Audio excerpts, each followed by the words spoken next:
So I wasn't planning on making this video today since I already uploaded one early this morning on the Bulls Summer League preview, but some not so great news, if you're the Chicago Bulls anyway, that just came out that the league is investigating potential tampering violations involving the sign and trade for both Lonzo Ball and the Chicago Bulls, and also the sign and trade involving Kyle Lowry being traded to the Miami Heat. And of course, something like this would happen to the Bulls. Just when things are starting to go our way and looking up, we get this piece of news that could have ramifications on the sign and trade deal with Lonzo Ball and actually how it goes down. And that's what I want to talk about in this video. So what's going on, everyone? You are listening to Bulls Central here. Hope you're all doing well.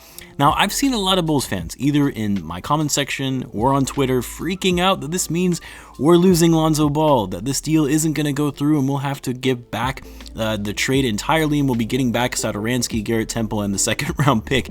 Well, let me give you at least some assurances that that isn't going to happen. Sure, it's possible that the league could void the trade and Lonzo remains on the Pelicans, but then the Bulls would just execute another sign and trade to get Lonzo, because at the end of the day, the Pelicans moved on from Lonzo Ball. They already signed Devontae Graham to replace him, and whether this was an instance of tampering or not, the Bulls and the Pelicans came to an agreement. And the Pelicans, again, moved on from Lonzo Ball. I know some people will say, well, what about last offseason when Bogdanovich was initially traded to the Bucks through a sign and trade, and then he claimed he never agreed to that, and then there ended up being an investigation into the deal, and the Bucks were then fined for actually tampering. And of course, Bogdanovich was ultimately traded to the Atlanta Hawks. But it's important to note that the league did not void the trade for Bogdanovich, and rather the Bucks and Bogdanovich just never agreed to terms. Very different in this scenario with Lonzo Ball, because all parties, including Lonzo, the Pelicans, and the Bulls, had agreed to terms in this instance. So hopefully that gives you a little bit of peace of mind. The likelihood of this deal completely falling through and us losing Lonzo, or that the league voids this trade, is very, very unlikely. Lonzo Ball is going to be a Chicago Bull. Now, the deal itself, as we know it right now, of Satoransky, Temple, and a second round pick being traded to the Pelicans in exchange for him, that could end up looking a little different when all is said and done, if in fact the league determines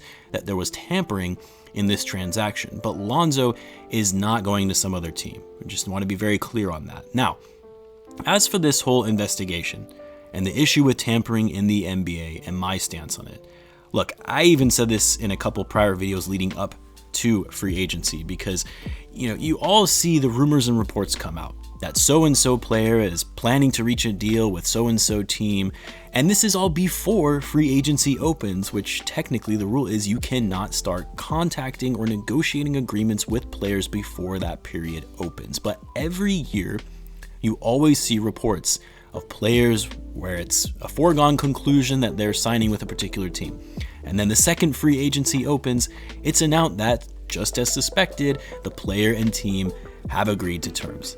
That's actually what happened with Lonzo Ball leading up to free agency. I believe it was Chris Haynes who was first reported in saying the night before free agency that Lonzo Ball and the Bulls were working on an agreement to bring him to Chicago, and that unless there is a major hiccup, Lonzo would be a Chicago Bull. Lo and behold, 1 minute into the opening of free agency, and we get the Woj bomb, or maybe it was the Shams bomb, I can't remember, that Lonzo and the Bulls have agreed to a 4-year, $85 million deal.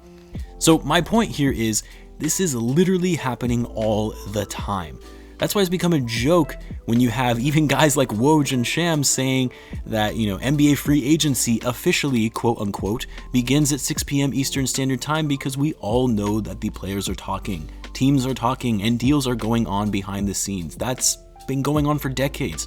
And all of a sudden you have the league cracking down on this, which, okay, is fine. I mean, it is a rule and all the players and teams should abide by the rule, but that means you need to crack down and investigate all deals that happened in free agency to ensure that there wasn't any tampering and hold those teams accountable for not doing so, because at the end of the day, this doesn't just pertain to the Bulls. I know the Heat are also being investigated in this as well, but what I mean is every team in the history of free agency has tampered in some way or another.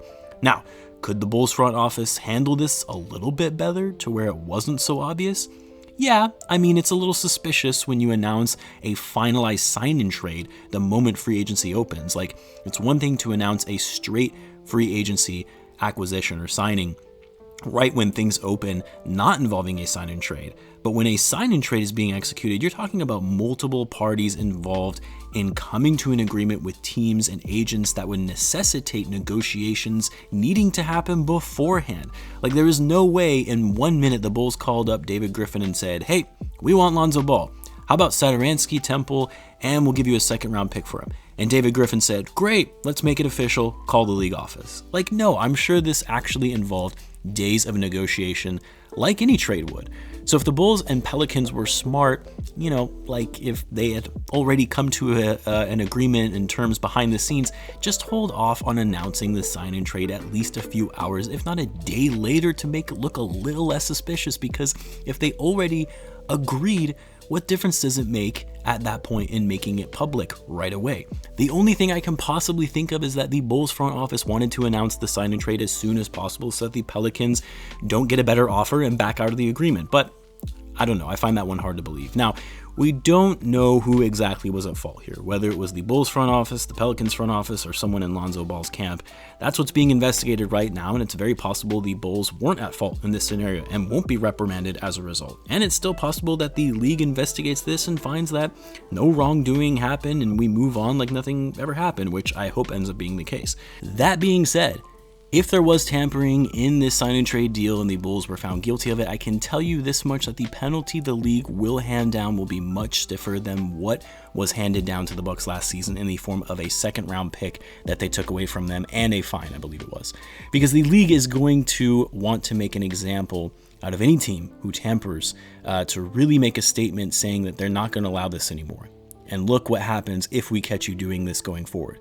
Even though we all know the teams and players will still go on about tampering, they'll just do it in a more covert way than they did before and just making it less obvious. The good thing for the Bulls is, well, they don't really have much of their draft picks to even have the league penalize them outside of just giving them a hefty fine, which doesn't bother me as it's not my money and it's not going to count towards the salary cap. So the only person it impacts is Jerry Reinsdorf, which who cares about that? So, in summary, I know this seems like a scary situation for the Bulls and that all of this excitement, all of the hype of landing Lonzo Ball, which we then later landed DeMar DeRozan, all of this sentiment of finally being a relevant team again, that is just going to slip through our fingers because of some tampering violations.